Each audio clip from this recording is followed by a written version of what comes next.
안녕하십니까.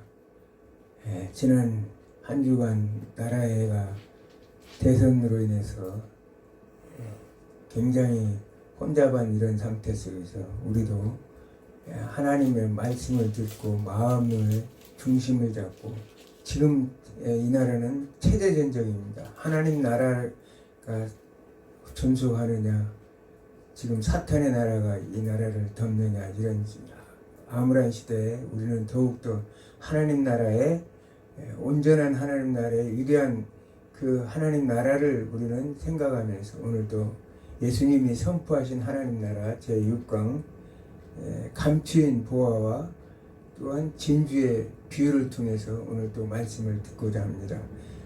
오늘은 본문은 마태복음 13장 44절에서 46절 한번 읽어보겠습니다. 44, 46절. 네. 13, 4. 천국은 마치 밭에 감추인 보화와 같으니 사람이 이를 발견하고 숨겨두고 기뻐하며 돌아가서 자기의 소를 다 팔아 그 밭을 사느니라. 또 천국은 마치 좋은 진주를 구하는 장사와 같으니 극히 값진 진주를 하나 발견함에 가서 자기 소유를 다 팔아 그 진주를 사느니라. 아멘. 오늘은 여기 보면 주어가 뭐냐면 천국입니다. 천국. 주어는 천국인데, 천국은 뭐냐? 첫째는 밭에 감추인 보화 같다.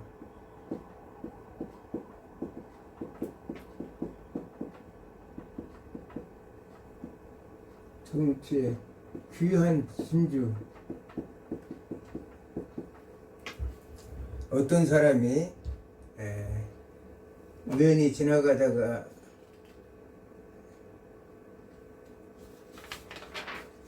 예수님께서는 천국을 마치 밭에 감추인 보화와 같다고 이렇게 말씀하셨습니다. 어떤 사람이 이를 발견했을 때 두고 기뻐하여 자기의 소유를 다 팔아 그 밭을 샀다고 말씀하십니다. 또 천국은 마치 진주를 구하는 장사와 같으니 극히 값진 진주 하나를 발견하며 자기 소유를 다 팔아 그 진주를 샀느니라.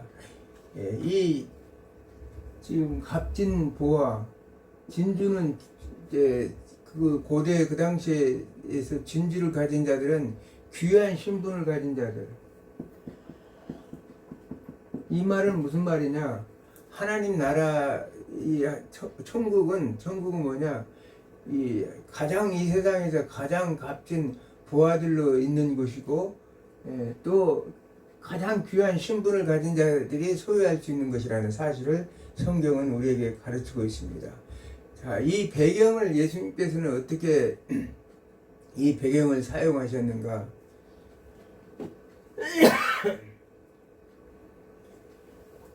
그 당시 팔레스타인 이스라엘을 성경은 뭐라고 말하냐?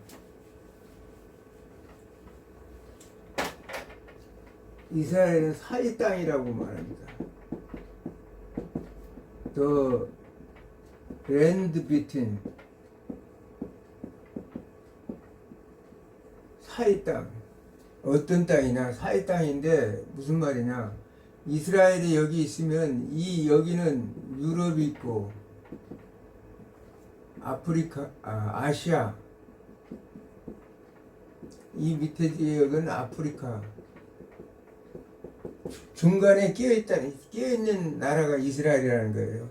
그 이유는 이렇기 때문에 오늘 배경이 이제 설명이 되는데, 여기에 있으면은 이 중간이니까 유럽으로 아시아에 아프리카를 지리적으로 대통로인데다가 여기에는 정치적이나 또는 그 많은 상업적이나 그런 아주 중요한 위치를 차지고 있기 때문에 많은 강대국들은 이 땅을 차지하기 위해서 늘 호시탐탐 노리고 했다는 사실을, 그러므로 인해서 우리가 잘 아는 이스라엘이 과거에 아수르나 바벨론 또는 많은 강대국들, 나중에 예수님 당시에는 로마에 의해서도 지배를 당하고 있었죠. 그렇기 때문에 이 전쟁이 샀기 때문에 사람들은 늘 불안하고 전쟁이기 때문에 자신이 가장 귀중한 그런 보물들을 전쟁이 있을 때는 어떻게 했느냐, 밭에 감추었다는 사실이에요. 우리가 에레미야 32장에도 보면 하나님께서는 그 하나멜에게, 그 조카 하나멜에 찾아와서 그 삼촌이 우리의 그 기업물을 땅인 이 땅을 사서 사시라고 이렇게 얘기하죠. 하나님께서 그 땅을 사라고 그래요.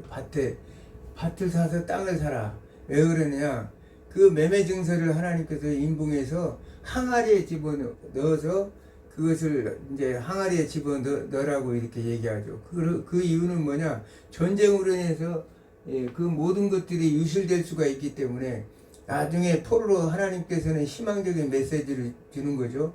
이 지금 항아리에 네가 산 땅을 나중에 이제 70년 포로 이후에 귀환하면 이 땅을 이제 다시 이제 가지고 너희 앞으로 있을 나라를 이루어 나가는데, 삶을 영위하는데 그것이 도움이 될 것이다. 그래서 하나님께서 또 항아리에 에레미야 선지자를 통해서 항아리에 그걸 사서 담아 놓도록 그렇게 하는 걸 봅니다.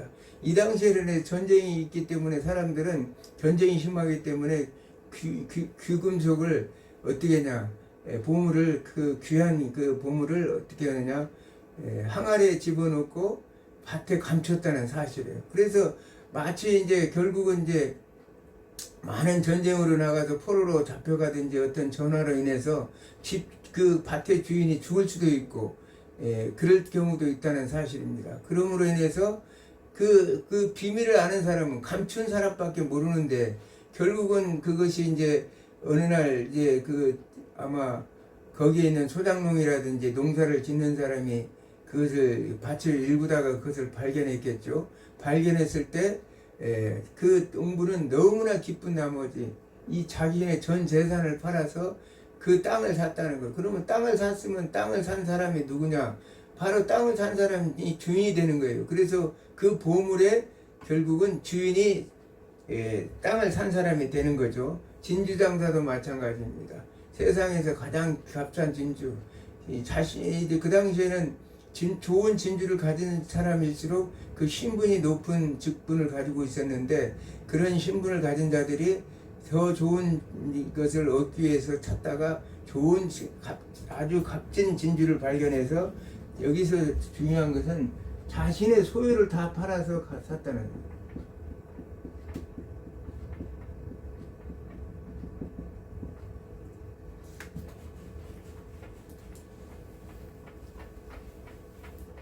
여기서 우리가 주제가 뭐예요? 주제가 이 천국이죠.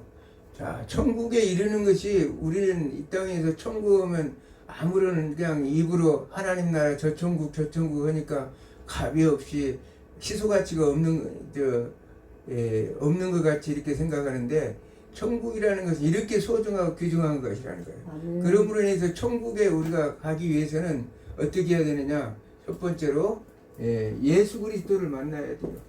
예수 그리스도를 만나야 된다는 거예요.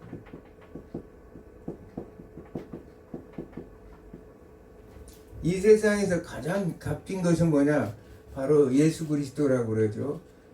주 예수보다도 귀한 것은 없네. 이 세상 무기와 바꿀 수 없네. 이 찬송처럼 주 예수보다도 귀한 것은 없다는 거예요. 예수 그리스도를 만나야 우리는 천국으로 돌아갈 수 있습니다. 우리는 이제 이 세상에서 가장 값지고 귀한 보석은 뭐냐? 바로 예수 그리스도라는 사실을 우리는 성경을 통해서 우리가 알 수가 있는 것입니다. 예수님께서는, 예수님의 가치는 뭐냐? 천하보다도 예수 그리스도 가치가 더 크다는 거예요. 이 세상 어떤 우주 만물의 어떤 것을 그것도 바꿀 수 없는 예수 그리스도께서 이 땅에 오셨다는 사실. 그러므로 인해서 우리는 예수 그리스도를 만남으로 인해서 예수 그리스도 안에서 온전한 부활을 이제 다시 발견하는 것이죠. 우리가 예수 그리스도를 만날 때 비로소 우리는 천국을 갈 수 있는 부활을 만나는 거예요. 그러므로 인해서 우리는 이 세상에서 가장 귀하고 값진 것이 바로 예수 그리스도라는 사실을 우리가 알 수가 있습니다. 그러면서 이제 예수님께서는 이 가치라는 거,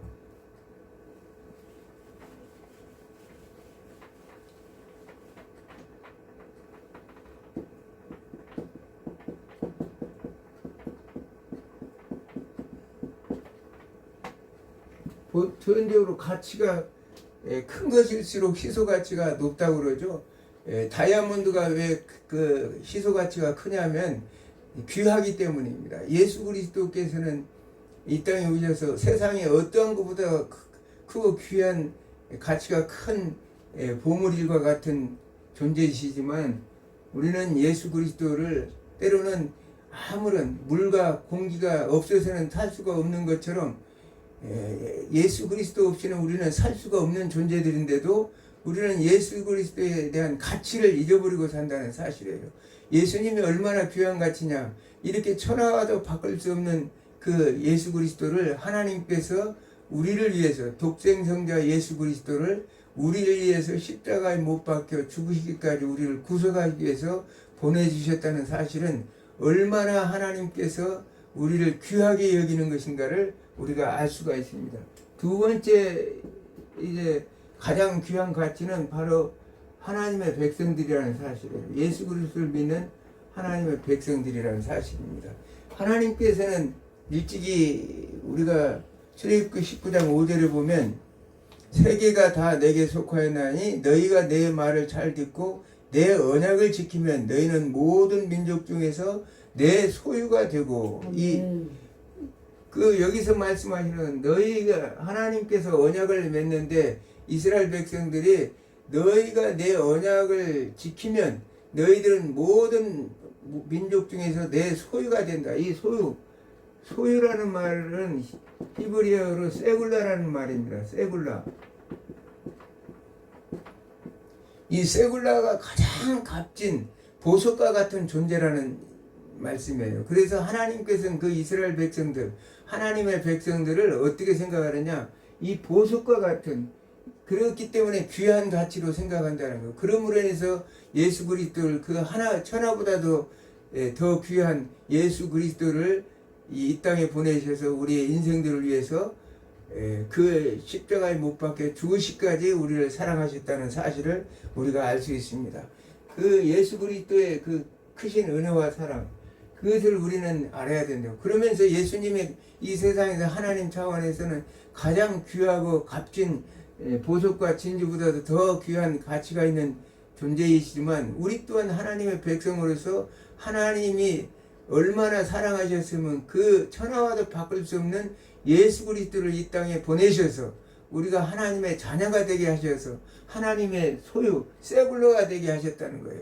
하나님은 무엇보다도 바꿀 수 없는 귀중한 보석과 같은 존재로 삼으셨다는 사실을 생각할 때 우리가 하나님한테 우리가 이 말씀을 들을 때 여러분들 생각, 내가 그렇게 귀한 존재인가?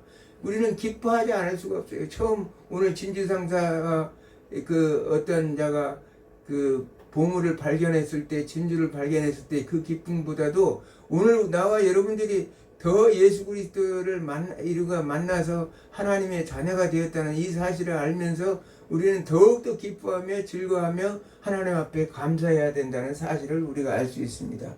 그러면 이들은 그냥 이것을 소유할 수 있었던 것은 아니죠. 이들이 할 수 있었던 세 번째는 뭐냐? 이들은 자신의 전 재산을 다 팔아서 소유했다는 거예요.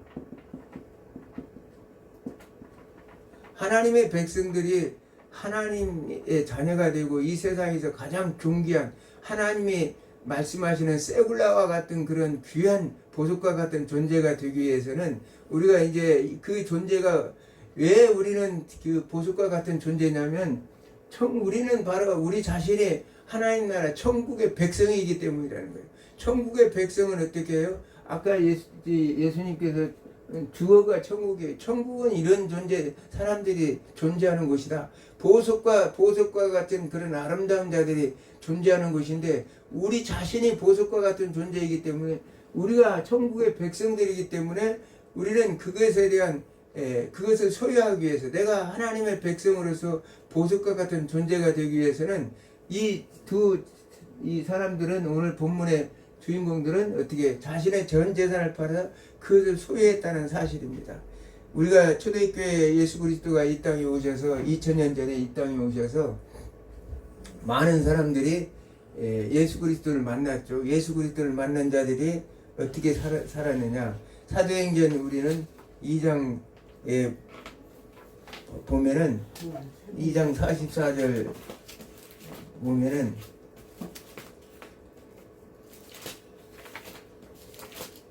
믿는 자들이 소유를 팔아 각 사람의 필요에 따라 나눠주며 그들이 자기의 모든 소유를 팔아 밭을 산 사람처럼 세상의 어떤 것보다 그리스도를 가장 가치 있게 여겼다는 사실이에요.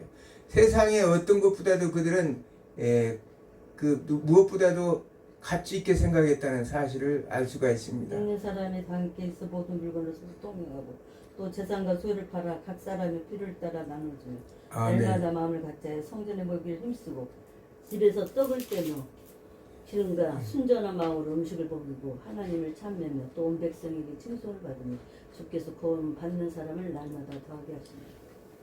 여기서 보면 자기의 재산과 소유를 팔아 각 사람 필요에 따라 나눠졌다.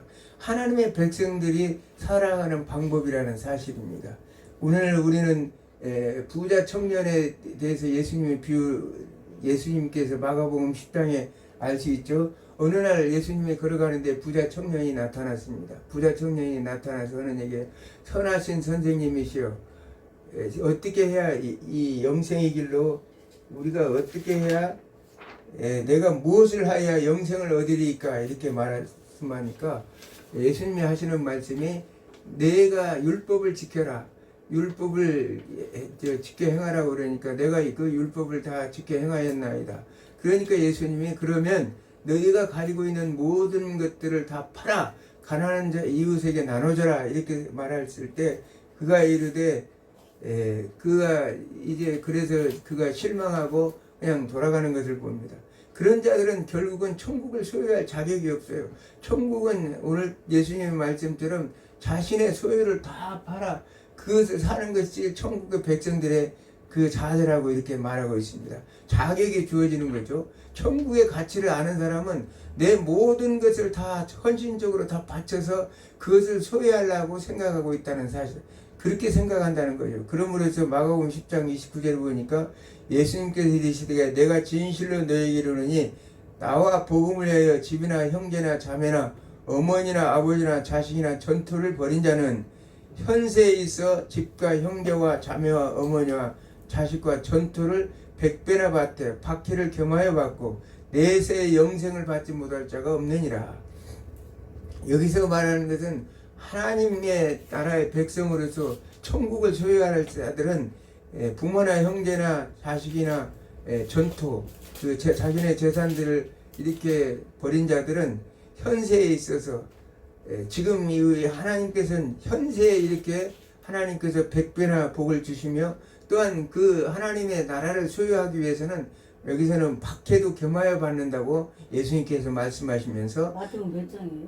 마가복음 10장 30절 내세의 영생을 받지 못할 자가 없느니라 이렇게 말하고 있습니다. 내세의 영생을 받지 못할 자가 없느니라 이렇게 말하고 있습니다. 그러면서 오늘 이 세상의 모든 것을 자신의 모든 것을 팔아서 그 예수 그리스도를 산 대표적인 인물이 누구예요? 바로 사도 바울이라는 인물입니다. 사도 바울은 사도행전 9장에 보면 그가 이제 예수 그리스도를 성도들을 핍박하고 이제 다메섹으로 가는데 그 산헤드린 공회에서 공문서를 가지고 그들을 또 핍박하기 위해서 가는 도중에 예수 그리스도를 만나죠. 가는 다메섹 도상에서 강한 햇빛이 그 앞에 들이오니까 납작 엎드렸어요. 그러면서 눈을 뜰 수 없을 정도로 그 강한 빛이 허리에서 납작 엎드렸을 때 호련히 하늘에서 소리가 있어 이르되 사울아 사울아 내가 왜 나를 핍박하느냐 하시거늘 그가 대답하되 주여 니시오니까 하니까 예수님이 나는 내가 핍박하는 예수라 내가 일어나 성에 들어가서 행할 것을 내게 이를 자가 있느니라 이렇게 말씀하셨죠. 그래서 이 사도 바울은 예수 그리스도를 핍박하는 자에서 어느 날 갑자기 그가 이제 세상에서 가장 값진 귀한 보석 진주와 같은 예수 그리스도를 만나게 되었다는 사실이에요. 어디서? 다메섹 도상에서 만났다는 사실이에요. 그래서 읽어보세요. 빌립보서 3장 7절에서 8절. 빌립보서 3장 7절에서 8절. 3장 7절에서 8절. 그러나 무엇이든지 내게 유익하던 것을 내가 그리스도로 하여 다 혈기로 여길 뿐더러 또한 모든 것을 해로 여기면 내가 내 주 그리스도 예수라는 지식이 가장 고상하기 때문이라. 내가 그를 모든 것을 잃어버리고 배설물로 여기면 그리스도를 얻고. 아멘. 그래서 사도 바울의 삶은 무엇인데 내가 유익하던 것을 내가 그리스도를 위하여 다 해로 여길 뿐이었다.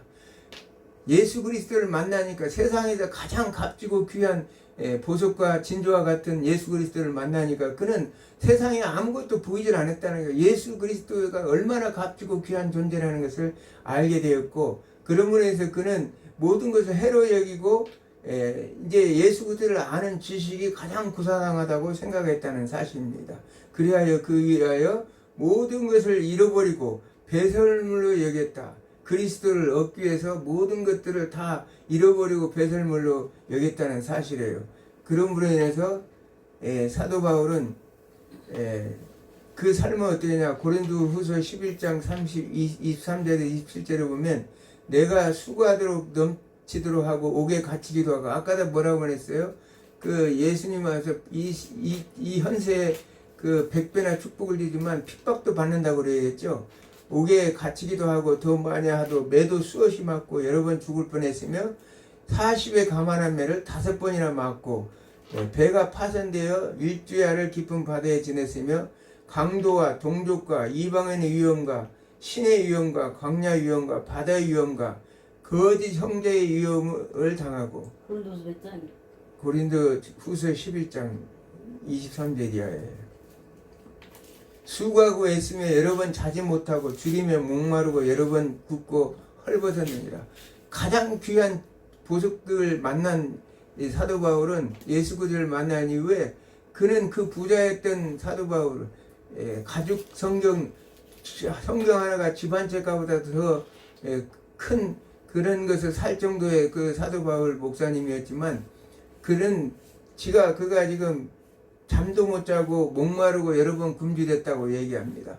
하나님의 그 귀한 값진 준지를 얻기 위해서, 예수 그리스도를 얻기 위해서 그는 수없이 많은 그러한 삶을 통해서 그가 살아왔다는 사실을 성경을 통해서 우리에게 가르치고 있습니다.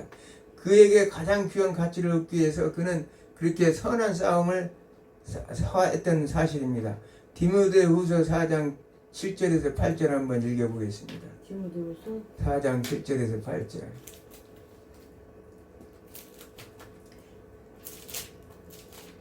4장 7절에서 8절. 나는 선한 싸움을 싸우고 나의 달려갈 길을 마치고 믿음을 지켰으니 이제 우리는 나를 위하여 우리 멜루간이 앱이 되었으므로 주 곧 의로우신 재판장이 그날에 내게 칠 것이며 내게만 아니라 주의 나타나심을 사모하는 모든 자에게입니다. 아멘. 내가 선한 싸움을 싸우고 나의 달려갈 길을 마쳤다는 거예요. 디모데, 지금 사도 바울은 로마 감옥에 지금 있죠. 마지막으로 디모데에게 이제 편지를 씁니다. 마지막 고별 편지예요. 이 땅에서 이제 선한 싸움을 싸우고 이제 자신의 몸을 전제로 드릴 그런 때가 되었습니다. 자신의 몸을 이제 예수 그리스도를 위해서 전제로 부음이 되는 그런 시기가 왔어요. 그래서 자신을 돌이켜보면서 예수 그리스도, 가장 이 세상에서 값지고 귀한 진주를 만난 그 순간부터 사도 바울의 삶은 선한 싸움을 했다는 거예요. 악의 세력들과. 오늘날도 우리는 이 대한민국이라는 사회에서 선한 싸움을 싸우기 위해서 우리는 광장에서, 때로는 아스팔트 위에서 그 추운 겨울에 눈물로 기도하며 금식하며 부르짖었던 하나님의 백성들이 있습니다. 뭐냐? 바로 예수 그리스도를 얻고 이 땅의 진정한 자유 대한민국을 지키기 위해서 싸우고 있는 자들이 있다는 사실이에요. 그러므로 인해서 달려갈 길을 마치고 믿음을 지켰으니 이제부로는 나를 위하여 의의 멸류관이 예배되었으니 주곧 의로우신 재판장이 그날에 내게 주실 것이다. 사도 바울 목사님의 그 목적은 열심히 저 천국을 향하여 가는데, 그냥 가는 걸로만 만족하는 게 아니라 하나님께서 의의 면류관이 예배되었다는 거예요.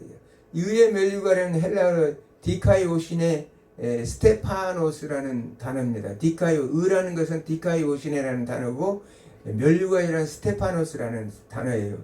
이 스테파노스라는 단어는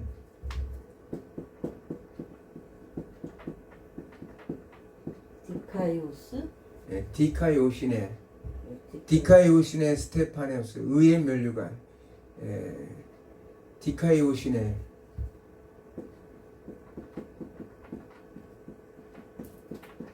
이 디카이오신에는 의고 이건 면류관이라는 단어입니다. 면류관. 이 스테파노스 이 의의 면류관이라는 것은 의라는 것은 하나님의 뜻을 이루는 것이 하나님의 의라고 그랬죠. 하나님의 뜻을 이루고 난 이후에 하나님께서는 뭘 준비하느냐? 면류관을 준비했다는 거. 이 스테파노스는 뭐냐면 경기할 때 경주자가 마지막까지 최선을 다해서 달려서 마지막 이겼을 때 우리가 왕관을 씌워지는 걸 말하죠. 우리가 그 올림픽에서 왕관을 씌워지듯이 승기자에게 왕관을 씌워지듯이 그게 바로 스테파노스예요. 그 모든 선한 싸움 우리도 지금 오늘날도 선한 싸움을 싸우고 있죠. 믿음의 선한 싸움을 싸우고 있습니다. 저 역시도 믿음의 선한 싸움을 싸우고 있어요. 왜냐하면 이 의의 면류관을 받기 위해서예요. 왜냐하면 저 영원한 천국 천성에 가서 하나님의 나라를 하나님 소유하고 아까 세굴라로서 내 자신이 세굴라가 되기 위해서 열심히 하나님의 귀한 보석과 같은 존재가 되기 위해서 열심히 선한 싸움을 싸우고 있다는 그것을 다 마친 후에는 사도 바울은 의의 면류관이 예비되었다고 이렇게 말씀하고 있습니다. 의의 면류관이 예비되었으니 그것을 의로우신 재판장이 내게 주실 것이다. 우리는 백보자 심판대 위에 있습니다. 요한계시록 20장 11절 이하에 보면 백보자 심판이 있죠. 그 의로우신 재판장이 서서 너 수고했다. 다른 사람들은 저 불못에 들어가고 영원한 불못에 들어가서 저 지옥불에 들어가는데 너에게는 수고했다고 의의 면류관을 씌워준다는 말씀이에요. 이건 내게만 아니라 주의 나타나심을 사모하는 모든 자에게니라. 하나님 나라를 사모하고 그 귀중한 가치를 예수 그리스도라는 귀중한 가치를 알고 주님의 말씀을 조차 순종하고 선한 싸움을 싸운 자들에게 마지막 승리에는 하나님께서 그 재판장에서 백보자 심판에 있는 재판관께서 의의 면류관을 우리에게 씌워진다고 이렇게 말하고 있습니다. 우리가 천국이라고 하면 사람들은 계시록 21장에 나타나는 대로 아주 보석이 번쩍번쩍 하는 것처럼 이렇게 말합니다. 계시록 21장 18절에서 이하 20절까지 한번 읽어보겠습니다. 21절까지. 계시록 21장 18절에서 21절. 18절에서 그 성곽은 벽옥으로 쌓였고 그 성은 정금인데 맑은 유리 같더라. 그 성의 성곽의 기초석은 각색 보석으로 꾸몄는데 첫째 기초석은 벽옥이요 둘째는 남보석이요 셋째는 옥수요 넷째는 녹보석이요 다섯째는 홍마요 여섯째는 홍보석이요 일곱째는 항옥이요 여덟째는 노곡이요 아홉째는 당황옥이요 열째는 비추옥이요 열한째는 청옥이요 열둘째는 자저수입니다. 그 12문은 12진주이 각목마다 한 개의 진주로 되어 있고 성의 길은 맑은 유리 같은 정금이다. 아멘. 여기 보니까 21절에 보니까 그 12문은 12진주니 각 문마다 한 개의 진주로 되어 있다. 그 성문이 얼마나 크면 진주가 얼마나 크면 문 하나가 진주 하나로 되어 있다고 이렇게 말하고 있습니다. 여기 보니까 우리는 알 수도 없는 엄청난 보석 이름이 나오는데 천국은 여기서 이것은 상징입니다. 이 상징이기 때문에 천국이 이렇게 보석이 번쩍번쩍 한다는 얘기가 아니라 하나님께서 그렇게 아름답고 복된 그런 곳이 바로 천국이라고 예수님이 오늘 말씀하시는 이렇게 천국은 이런 자들 천국가 그런 보석과 진주는 여기서 보니까 천국의 문이 문 한 개가 12문이 있는데 진주 하나로 되어 있다니까 얼마나 그 부자 상인이 생각했을 때 만약에 그런 진주 하나를 자기가 발견했을 때는 그 기쁨이 얼마나 컸겠습니까? 우리가 이 천국문에 들었을 때 우리는 얼마나 나중에 기쁨과 감사와 은혜가 넘치겠습니까? 그러나 성경에서 말하는 천국의 삶은 계시록 21장 4절 한번 읽어보겠습니다. 모든 눈물을 그 눈에서 닦아 주시니 다시는 사망이 없고 애통하는 것이나 곡하는 것이나 아픈 것이 다시 있지 아니하리니 처음 것들은 다 지나갔습니다. 모든 눈물을 그 눈에서 닦아주시고 다시는 사망이 없고 애통하는 것이나 곡하는 것이나 아픈 것이 다 있지 아니할 것이다. 처음 것들이 다 지나갔다. 처음 것이라는 것은 우리의 인생이 이 땅에서 사는 생로병사의 모든 아픔과 고통은 다 사라지고 완전한 진정한 자유와 안식의 나라, 눈물이 없는 나라, 사망이 없고 애통이나 고가는 것이 없는, 저주가 아픈 것이 없는, 육체적인 질고 때문에 고통받지 않는 그런 나라에 산다고 성경은 말씀하고 있습니다. 계시록 22장 1절과 2절, 1절에서 5절 한번 읽겠습니다. 또 수정같이 맑은 생명수의 강을 내게 보이니 하나님과 및 어린 양의 보좌로부터 길 가운데로 흐르더라. 강 좌우에 생명나무가 있어 12가지 열매를 맺고 달마다 그 열매를 맺고 그 나무 잎사귀들은 만국을 치료하기 위하여 있더라. 다시는 저주가 없으며 하나님과 그 어린 양의 보좌가 그 가운데 있으려니 그의 종들이 그를 섬기며 그 얼굴을 볼터이어 그의 이름도 그들의 이마에 있으니라. 다시는 밤이 없겠고 등불과 햇빛이 쓸데없으니 이는 주 하나님이 그들에게 빚지시며 그들이 세세토록 악노릇 하리로다. 아멘.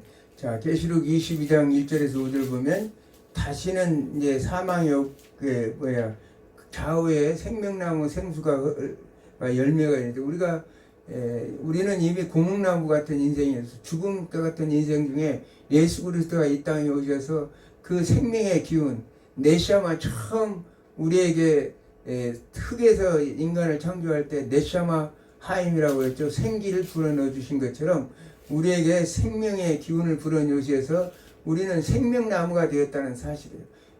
그 하나님 나라 새로운 예루살렘 새 예루살렘 성에 그곳에는 생명나무가 있어서 12가지마다 열매를 맺고 그 나무 잎사귀든 만국을 치료하는 위하여 있었다는 사실이에요. 그러면서 우리는 그곳에서 영원토록 세세토록 왕노릇 한다고 이렇게 말씀하고 있습니다. 자, 오늘 이렇게 우리는 계시록 오늘 이제 밭에 감추인 보와 진주를 통해서 우리의 진정한 가치가 무엇인지를 알게 되었어. 우리는 천하보다도 귀한 가장 값진 하나님의 세굴라라는 사실, 보석과 같은 존재고 또한 그 귀한 가치를 우리는 발견하고 예수 그리스도를 만났을 때야 비로소 우리는 내 자신의 귀한 가치를 인정받는 존재가 된다는 사실입니다. 구목나무 같은 우리의 존재를 생명나무 같은 영원한 영생할 수 있는 그런 나무의 생명나무의 존재로 바꿔주신 분이 바로 예수 그리스도고 우리는 그분에 의해서 내 모든 것을 다 드려서 하나님 영광을 위해서 살아가는 존재로 살아가야 된다는 사실을 오늘 성경을 통해서 우리에게 가르치고 있습니다. 오늘 예수님의 지금까지 지난 시간에는 그 교회 성장에 대해서 겨자씨와 누룩에 대해서 교회 성장에 대해서 얘기했다면 하나님 나라의 성장에 대해서 말씀하셨다면 오늘날은 누가 이 천국의 백성이고 누가 이 세상에서 가장 가치 있고 귀한 존재인가?